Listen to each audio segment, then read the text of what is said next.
بسم الله الرحمن الرحيم الحمد لله رب العالمين والصلاة والسلام على رسول خير خلقه محمد وعلى آله وصحبه أجمعين سبحانك لا علم لنا إلا ما علمتنا إنك أنت العليم الحكيم ربي زدني علما ربي زدني علما ربي زدني علما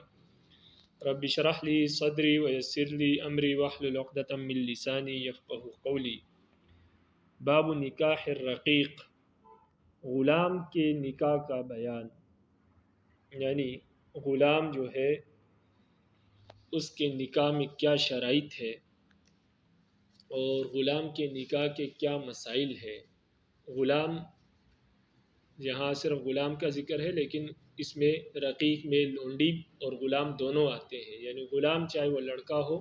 یا لڑکی ہو، لڑکا غلام ہو تو اس کو غلام کہتے ہیں، لڑکی غلام ہو تو اس کو باندی کہتے ہیں، لونڈی کہتے ہیں۔ آج کل چونکہ غلام نہیں ہے تو اس لیے ہم اس باب کو عبارت کے ساتھ ساتھ ہی چلائیں گے اور عبارت کے ساتھ ساتھ ہی سمجھیں گے۔ فرماتے ہیں لا يجوز نکاح العبد والامۃ الا باذن مولاہما، غلام اور باندی کا نکاح ان دونوں کی آقا اور مولا کی اجازت کے بغیر جائز نہیں ہے۔ جو غلام یا لونڈی کا مالک ہے، آقا ہے، مولا ہے، اس کی اجازت کے بغیر نہ غلام اپنا نکاح کر سکتا ہے نہ لونڈی نکاح کر سکتی ہے۔ آقا اجازت دے دے تو پھر یہ نکاح کر سکتے ہیں، اگر آقا کی اجازت کے بغیر انہوں نے نکاح کیا تو یہ نکاح جائز نہیں ہوگا، منعقد نہیں ہوگا۔ وقال مالک يجوز للعبد لأنه يملك الطلاق فيملك النکاح، امام مالک رحمہ اللہ فرماتے ہیں غلام کے لیے جائز ہے کہ وہ نکاح کرے، اس لیے کہ شریعت نے اس کو طلاق کا حق دیا ہے، تو لہٰذا جب طلاق کا حق ہے تو نکاح کرنے کا بھی حق ہے۔ یعنی امام مالک کے نزدیک غلام تو نکاح کر سکتا ہے، غلام آقا کی اجازت کے بغیر بھی نکاح کر سکتا ہے، اگر غلام نے آقا کی اجازت کے بغیر نکاح کر لیا تو نکاح ہو جائے گا، اس لیے کہ شریعت نے اس کو طلاق کا حق دیا ہے۔ جب طلاق کا حق ہے تو نکاح کا بھی حق ہے، اس لیے کہ طلاق کا حق تبھی مل سکتا ہے جب ہم اس کو نکاح کا حق دیں، تو شریعت نے طلاق کا حق دیا ہے تو لہٰذا اس کا مطلب یہ ہے کہ اس کو نکاح کا بھی حق ہے۔ لیکن باندی کو ان کے نزدیک اجازت نہیں ہے، باندی کے لیے، باندی میں وہ ہمارے ساتھ ہے کہ باندی کا نکاح آقا کی اجازت کے بغیر معتبر نہیں ہوگا، اس لیے کہ باندی کو طلاق دینے کا کوئی حق حاصل نہیں ہے، کیونکہ عورتوں کو طلاق کا حق ہے ہی نہیں۔ وَلَنَا قَوْلُهُ علیہ السلام، ہماری دلیل ہے اَيُّمَا عَبْدٍ تَزَوَّجَ بِغَيْرِ إِذْنِ مَوْلَاهُ فَهُوَ عَاهِرٌ، ہماری دلیل یہ ہے کہ نبی علیہ السلام نے فرمایا کہ جو بھی غلام میں لڑکی اور لڑکا دونوں آ جاتے ہیں، ایما عبد میں غلام اور لونڈی دونوں آ جاتے ہیں، نبی علیہ السلام نے فرمایا کوئی بھی عبد یعنی کوئی بھی غلام تزوج بغیر اذن مولاہ، کوئی بھی غلام آقا کی اجازت کے بغیر شادی کرے فہو عاہر، تو وہ زانی ہے، یعنی اس کا یہ نکاح معتبر نہیں ہوگا، اگر مولا کی اجازت کے بغیر نکاح کیا ہے تو یہ زانی ہے، اگر یہ ہم بستری کرے گا تو زانی شمار ہوگا، اس لیے کہ اس کا نکاح ہوا نہیں ہے۔ تو ہماری دلیل تو نبی علیہ السلام نے فرمایا کہ غلام کا نکاح بغیر آقا کی اجازت کے نہیں ہو سکتا، تو آپ کیسے کہہ سکتے ہیں کہ غلام بغیر آقا کی اجازت کے شادی کر سکتا ہے؟ تو لہٰذا آپ کہتے ہیں کہ شادی نہیں کر سکتا، اگر کرے گا تو وہ جائز نہیں ہوگی، معتبر نہیں ہوگی۔ یہ ہماری نقلی دلیل ہے، ہم نے حدیث سے دلیل پیش کی اپنے مسئلے پر، اپنے مسلک پر، اور عقلی دلیل یہ ہے کہ وَلِأَنَّ فِي تَنْفِيذِ نِكَاحِهِمَا تَعْيِيبُهُمَا إِذِ النِّكَاحُ عَيْبٌ فِيهِمَا فَلَا يَمْلِكَانِهِ، فرماتے ہیں ان دونوں کے نکاح کو نافذ کرنے کی صورت میں ہم ان دونوں کو عیبدار بنا دیں گے۔ ان دونوں کی نکاح کو جائز کرنے کا مطلب یہ ہے کہ ان کو عیبدار بنانا ہے، ان دونوں کے نکاح کو نافذ کرنے میں ان کو عیبدار بنانا ہے، اس لیے کہ نکاح غلام یا لونڈی میں عیب ہے، نکاح غلام اور لونڈی میں عیب ہے، اس وجہ سے شریعت نے ان دونوں کو نکاح کا مالک نہیں بنایا، یعنی نکاح کی اجازت نہیں دی۔ یعنی اگر ان دونوں کو نکاح کی اجازت دے دے یا ان دونوں کے نکاح کو ہم جائز قرار دے دیں بغیر آقا کی اجازت کے، تو گویا کہ ہم ان کو عیبدار بنا رہے ہیں، اس لیے کہ نکاح غلام اور باندی میں نکاح کا ہونا، یعنی غلام یا باندی کا شادی شدہ ہونا، یہ ان میں عیب ہے، اور اس لیے شریعت نے اس کو ان دونوں کو اس کا مالک نہیں بنایا ہے، تو لہٰذا آقا کی اجازت کے بغیر وہ دونوں اس کے مالک نہیں ہوں گے۔ اپنے آپ کا عیبدار بنانے کی اجازت ہم شریعت اس کو نہیں دے گی۔ ہاں اگر اس کا مالک آقا اجازت دے دے کہ ٹھیک ہے میرا غلام ہے اپنے آپ کو عیبدار بناتا ہے تو مجھے منظور ہے، تو لہٰذا پھر تو ٹھیک ہے، تو لیکن آقا کی اجازت کے بغیر ہم ان کو اپنے آپ کو عیبدار بنانے کی اجازت نہیں دیتے ہیں، اس لیے کہ عیبدار اگر اپنے آپ کو بنائیں گے تو اس سے ان کی وقت اور اہمیت کم ہو جائے گی، اور وقت اور اہمیت کے کم ہونے سے کیا ہو جائے گا، ان کی قیمت کم ہو جائے گی، اور یہ آقا کا نقصان ہے۔ اب غلام اور باندی میں شادی شدہ ہونا عیب اس لیے ہے کہ جب دونوں شادی شدہ ہوں گے تو پھر ایک دوسرے کے حقوق ان پر ہوں گے، اور ان حقوق کی بھی وہ ادائیگی کریں گے، اور پھر دل سے وہ خدمت نہیں کریں گے، اس لیے کہ وہ ان کا کام تو یہ کہ مولا اور آقا کی خدمت کرے، وہیں پر رہے۔ لیکن اگر غلام شادی شدہ ہو تو پھر وہ اس چکر میں رہے گا ہمیشہ کہ کیا ہو، مجھے وقت ملے اور میں جاؤں اور اپنی ضرورت اپنی بیوی کے پاس جاؤں، وہاں اس کے ساتھ صحبت کروں، تو اس چکر میں ہمیشہ رہے گا، خدمت کی طرف اس کا دھیان نہیں ہوگا۔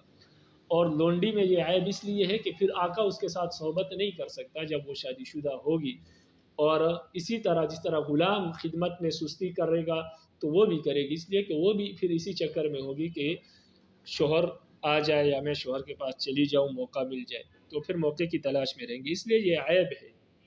نکاح اور شادی شدہ ہونا عیب ہے، اور یہ عیب کی اجازت ہم ان کو نہیں دے سکتے آقا کی اجازت کے بغیر۔ تو شادی شدہ ہونا غلام یا باندی کا یہ عیب ہے، اسی وجہ سے اگر کسی شخص نے غلام خریدا اور اس کو معلوم نہیں تھا کہ یہ شادی شدہ ہے، بعد میں پتہ لگا کہ یہ شادی شدہ ہے، تو اس عیب کی بنیاد پر وہ غلام واپس کر سکتا ہے، تو اس سے معلوم ہوا کہ یہ عیب ہے، اگر عیب نہ ہوتا تو شریعت اس کو واپس کرنے کی اجازت کبھی نہ دیتا۔ آگے فرماتے ہیں وَقَذَا الْمُكَاتَبْ، اسی طرح مکاتب بھی آقا کی اجازت کے بغیر شادی نہیں کر سکتا۔ مکاتب اس غلام کو کہتے ہیں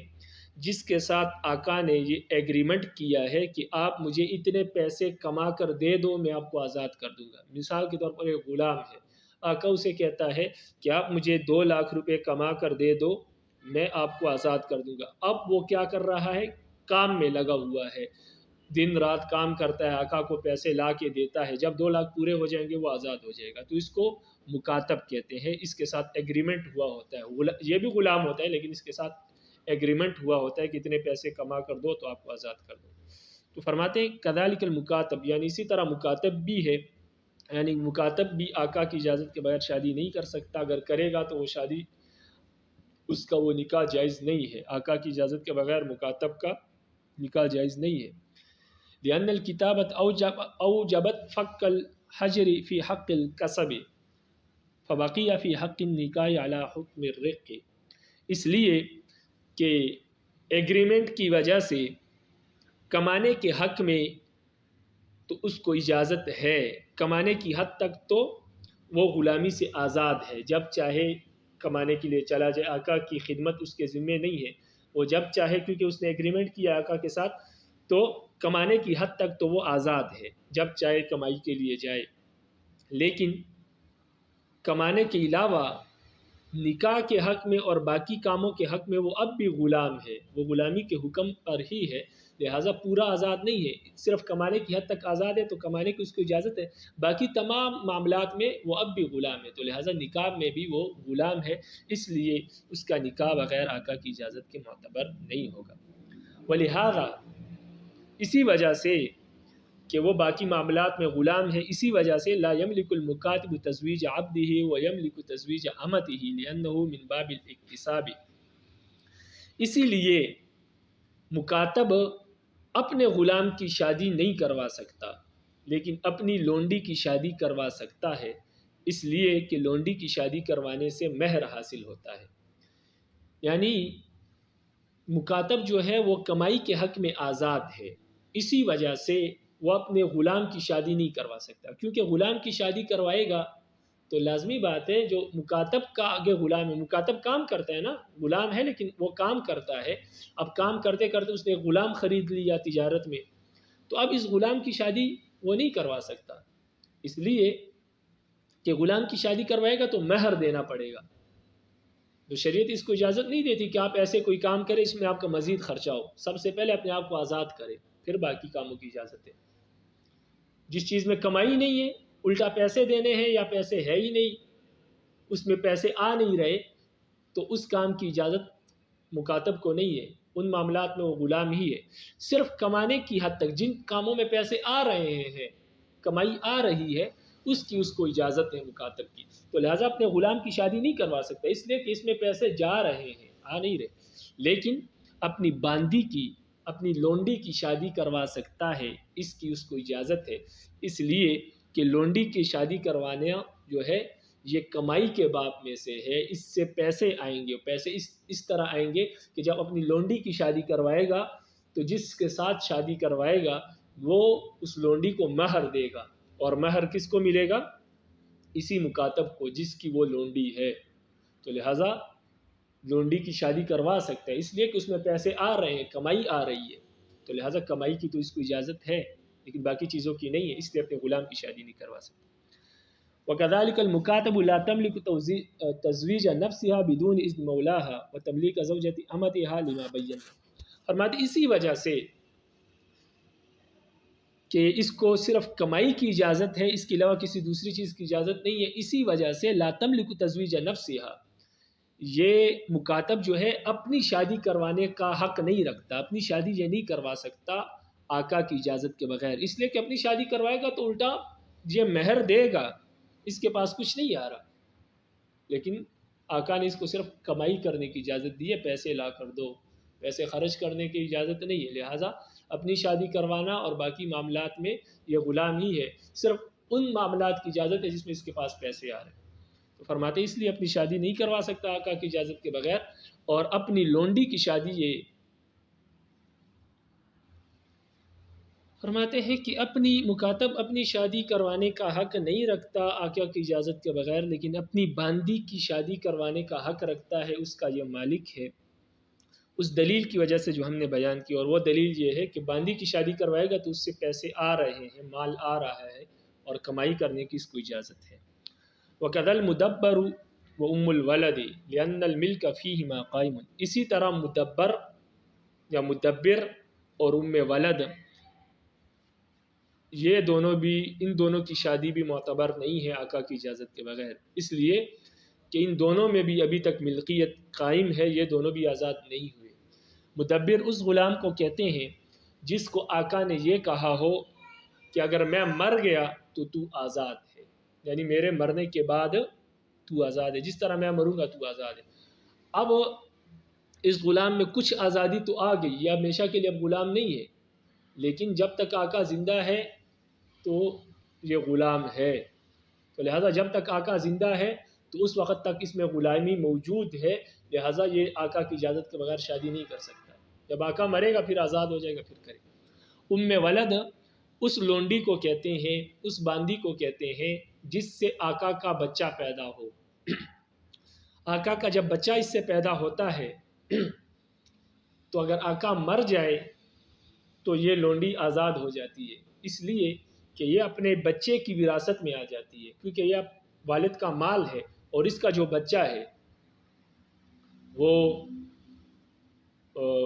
آقا کے مرنے کے بعد کیونکہ وہ بچہ آقا کا ہے تو آقا کا وارث بنتا ہے وہ، تو لہٰذا اس کی وراثت میں یہ اپنی والدہ بھی آتی ہے، جب وراثت میں آتی ہے تو آزاد ہو جاتی ہے،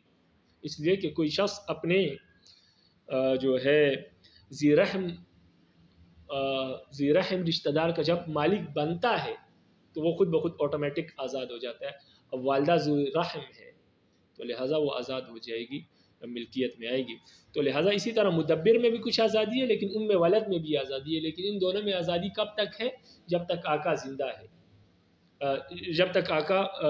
مرا نہیں ہے، دوبارہ سنیں، ام مدبر اور ام ولد، ان دونوں میں کچھ نہ کچھ آزادی آئی ہے، لیکن یہ آزادی تب آئے گی مکمل جب آقا مرے گا، کیونکہ جب تک آقا زندہ ہے تو ان میں کچھ نہ کچھ آزادی ہے، صرف اس حد تک ہے کہ یہ ہمیشہ غلام نہیں رہیں گے، لیکن کچھ نہ کچھ آزادی ان میں آئی ہے، مکمل نہیں ہے، یہ مکمل آقا کے مرنے کے بعد آئے گی، لیکن جب تک آقا زندہ ہے تو ان دونوں میں غلامی موجود ہے مکمل طور پر، تو لہٰذا جب غلامی موجود ہے تو یہ آقا کی اجازت کے بغیر شادی نہیں کر سکتے۔ وَإِذَا تَزَوَّجَ الْعَبْدُ بِإِذْنِ مَوْلَاهُ فَالْمَهْرُ دَيْنٌ فِي رَقَبَتِهِ يُبَاعُ فِيهِ لِأَنَّ هَذَا دَيْنٌ وَجَبَ فِي رَقَبَةِ الْعَبْدِ لِوُجُودِ سَبَبِهِ مِنْ أَهْلِهِ وَقَدْ ظَهَرَ فِي حَقِّ الْمَوْلَى لِصُدُورِ الْإِذْنِ مِنْ جِهَتِهِ فَيَتَعَلَّقُ بِرَقَبَتِهِ دَفْعًا لِلْمَضَرَّةِ۔ فرماتے ہیں کہ جب غلام اپنی آقا کی اجازت سے شادی کر لے، فَالْمَهْرُ دَيْنٌ فِي رَقَبَتِهِ، تو یہ مہر کی جو رقم ہوگی وہ غلام کے گردن پر قرض ہوگا، غلام کو اس مہر کے بدلے میں بیچا جائے گا، یعنی غلام نے اپنی آقا کی اجازت سے شادی کر لی، لیکن جس کے ساتھ غلام نے شادی کی اس کو مہر بھی تو دینا پڑے گا۔ اب مہر کہاں سے دے؟ یہ تو خود غلام، اس کے پاس تو مال نہیں ہے، تو شریعت کہتی ہے کہ یہ مہر اس کے گردن پر قرض ہوگا۔ گردن پر قرض کا مطلب یہ ہے کہ اس پر قرضہ نہیں ہے، بلکہ یہ ایسا قرضہ ہے جس کے بدلے میں خود اس کو بیچا جائے گا، اس کو کہتے ہیں دین فی رقبہ، اس کے گردن پر قرض ہے، یعنی قرضہ ایسا قرضہ ہے جو اس کے گردن پر ہے، یعنی اس قرضے کے بدلے میں خود اس کو بیچا جائے گا، آقا اس کو کچھ نہیں دے گا۔ شادی اس نے کی تو لہٰذا آقا اتنا کر سکتا ہے کہ یہ غلام اس کا ہے، وہ اس کو بیچ سکتا ہے اور بیچ کر اس کا مہر جو ہے وہ ادا کرے گا، اپنی طرف سے آقا ذمہ دار نہیں ہے، اس نے اجازت دے دی، یہ بھی بڑی بات ہے۔ تو فرماتے ہیں کہ مہر اس غلام کی گردن پر کیا ہوگا؟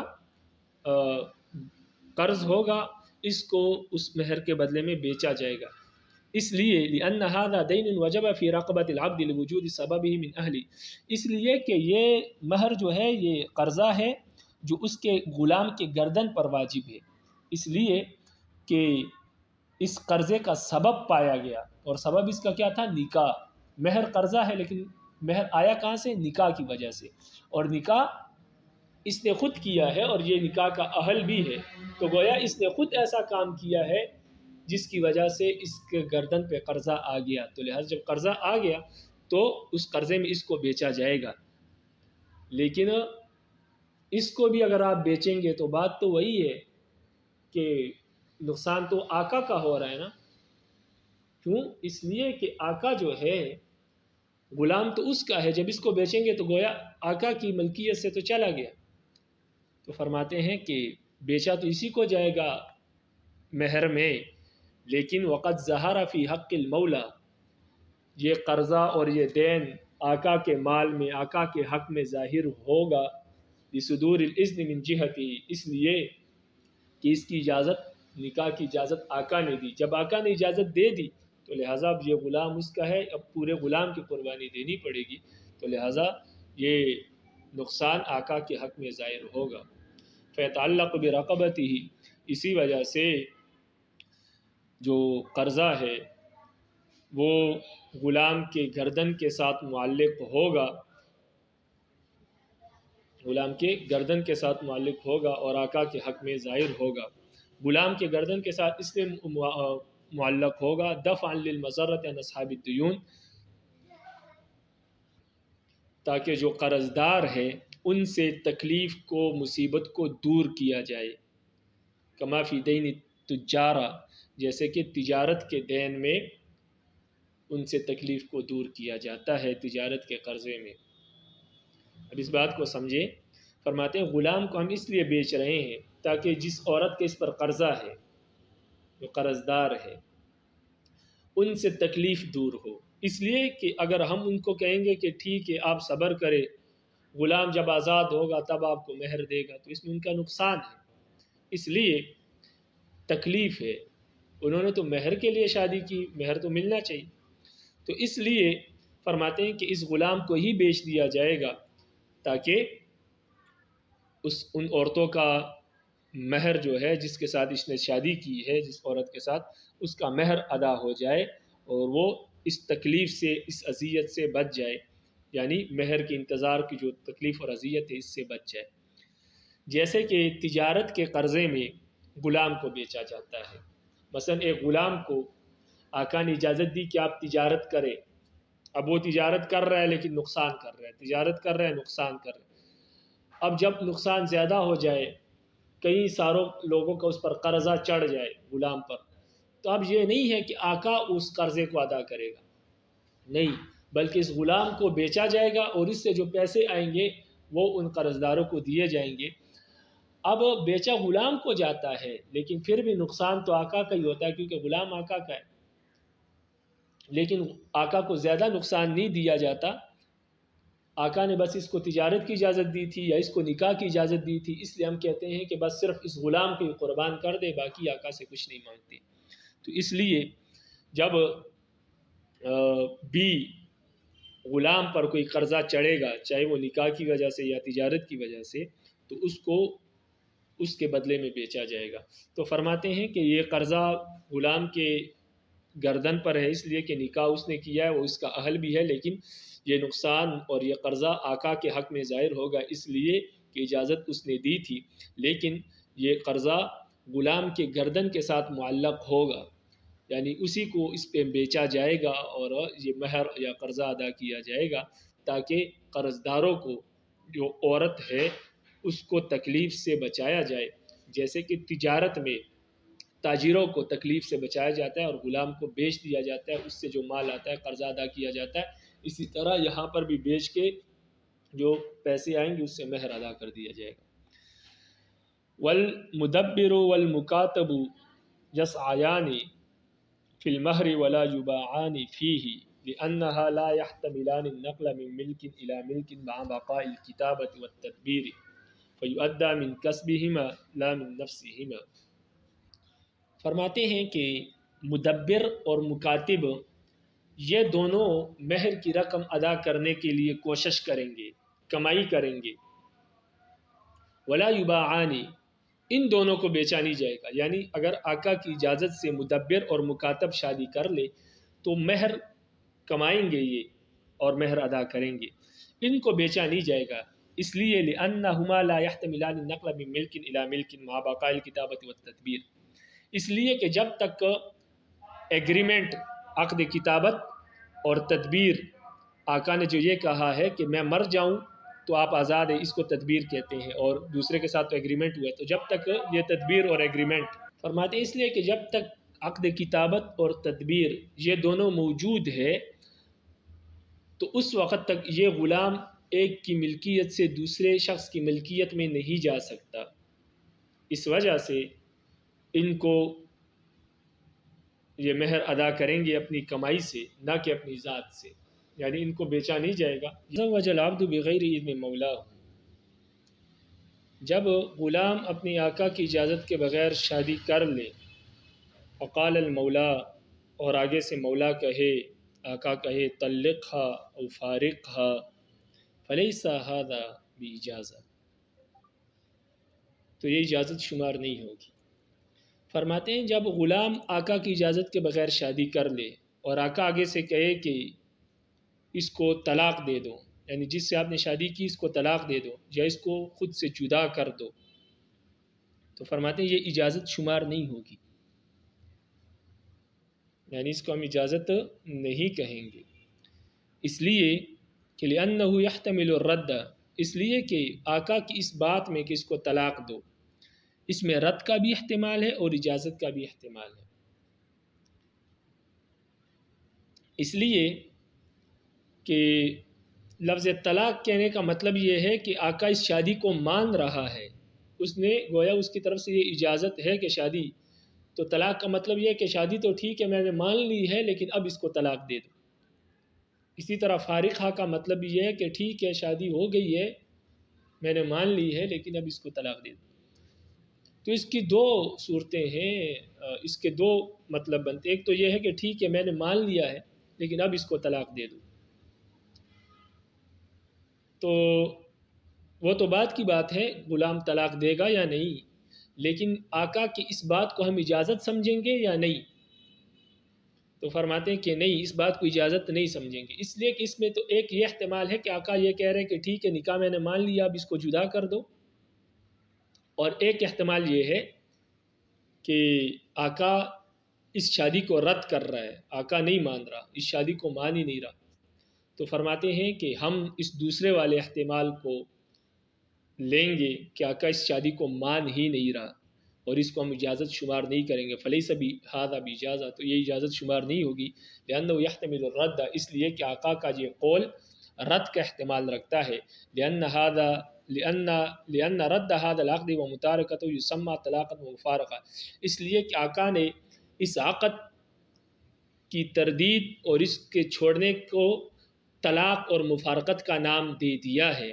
وگرنہ آقا کا یہ مطلب نہیں ہے کہ شادی میں نے مان لی ہے اب طلاق دے دو، بلکہ آقا نے اس عقد کو اور اس نکاح کو ختم کرنے کا اور اس کو نہ ماننے کو طلاق کا نام دے دیا ہے، اور اس آقا نے طلاق کہہ دیا کہ طلاق دے دو، یعنی یہ نکاح میں نہیں مانتا، یہ ختم ہے، اور مفارقت کا نام دے دیا ہے، تو لہٰذا ہم اس دوسرے والے احتمال کو مانیں گے، وہو الیق بحال العبد المتمرد، اور فرماتے ہیں کہ یہ دوسرا احتمال ہی سرکش غلام کے مناسب ہے، اس لیے کہ غلام نے سرکشی کی، نافرمانی کی، تو اس کے مناسب یہی ہے کہ اس بات کو اجازت نہ مانا جائے بلکہ اس کو تردید مانا جائے، اس کی اس عمل کی تردید مانی جائے۔ وہو ادنا فکان الحمل علیہ، اور یہ تردید ہی زیادہ قریب ہے، ناجائز سرکش غلام کے مناسب یہی ہے کہ تردید ہو، تو لہٰذا اس وجہ سے ہم اس تردید پر ہی اس جملے کو محمول کریں گے، نہ کہ اجازت پر محمول کریں گے۔ وَإِن قَالَ طَلِّقْهَا تَطْلِيقَةً تَمْلِكُ الرَّجْعَ فَهَذَا إِجَازَةٌ لِأَنَّ الطَّلَاقَ الرَّجْعِيَّ لَا يَكُونُ إِلَّا فِي نِكَاحٍ صَحِيحٍ فَيَتَعَيَّنُ الْإِجَازَةُ۔ فرماتے ہیں اگر مولا اور آقا یہ کہہ دے کہ تم اس کو طلاق دے دو، طلاق رجعی دے دو، ایسی طلاق دو جس میں آپ کو رجوع کا حق حاصل ہو، تو فرماتے ہیں کہ پھر اس آقا کی اس جملے کو اجازت مانا جائے گا کہ وہ اس نکاح کو مان رہا ہے، اس لیے کہ طلاق رجعی نکاح صحیح میں ہوتا ہے، تو لہٰذا اس وجہ سے متعین ہو گیا کہ یہ اجازت ہے، اس لیے کہ اگر آقا تردید کرتا تو کہتا کہ بس ختم ہے، طلاق دے دو، ختم کرو، لیکن یہاں پر تو وہ کہہ رہا ہے کہ طلاق رجعی دو تاکہ آپ کو رجوع کا حق حاصل ہو، تو اس کا مطلب یہ ہے کہ آقا اس نکاح کو مان رہا ہے، اور یہ بھی مان رہا ہے کہ ایسی جدائی نہ کرو کہ آپ کو پھر رجوع کا حق ہی حاصل نہ ہو، بلکہ ایسا کام کرو کہ آپ کو بعد میں اگر رجوع کرنا چاہو تو حق حاصل ہوا۔ وما علینا الا البلاغ المبین۔